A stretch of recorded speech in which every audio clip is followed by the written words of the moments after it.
Pokemon is a wildly popular franchise about catching, trading, battling, and overthrowing the means of production of unique creatures known as Pokemon.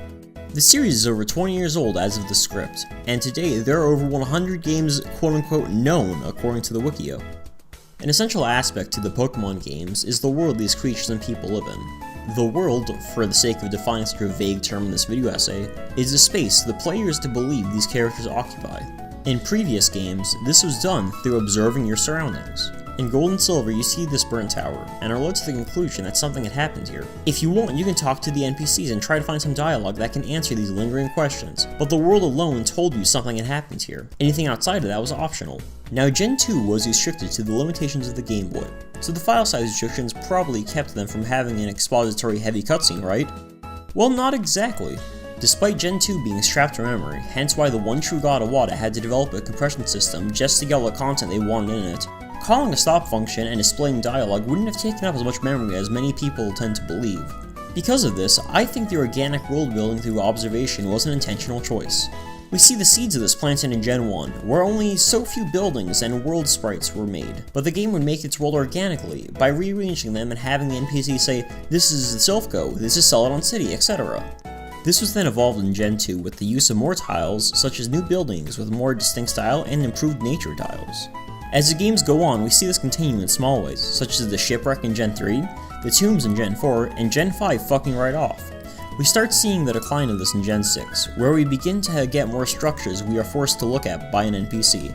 In theory, this can be done well, but the thing is that many of these structures are one-use story things that have no purpose in revisiting afterwards. Heck, you can't even battle in the Mega Tower after its purpose is served in the story, when this thing clearly took a ton of resources to make only to be thrown away. You never have any reason to return to these locations, such as the Mega Evolution Tower or any of Lumio City.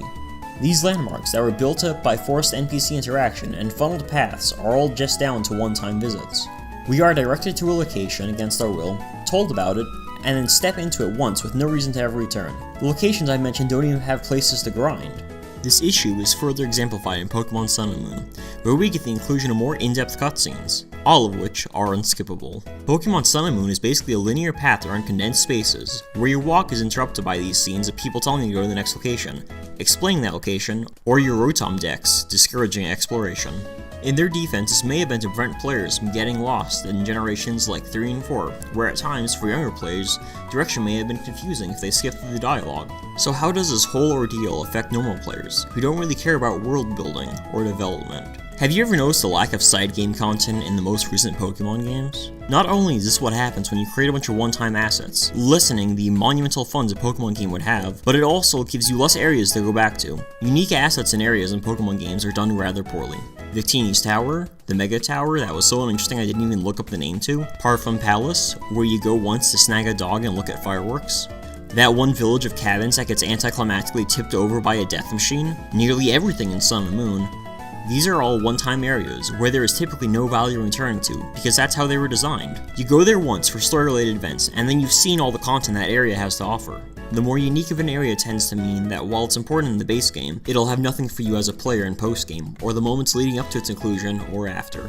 These unique areas are just hollow landmarks to a single event, and then are left as just filler for the map. World is important to the Pokemon series, as by developing a deeper world through player choice rather than railroading as the D&D boys call it, it allows players to gain a deeper appreciation for the mysteries of this land, its culture, and its history as we guess, explore, and discover, and adventure.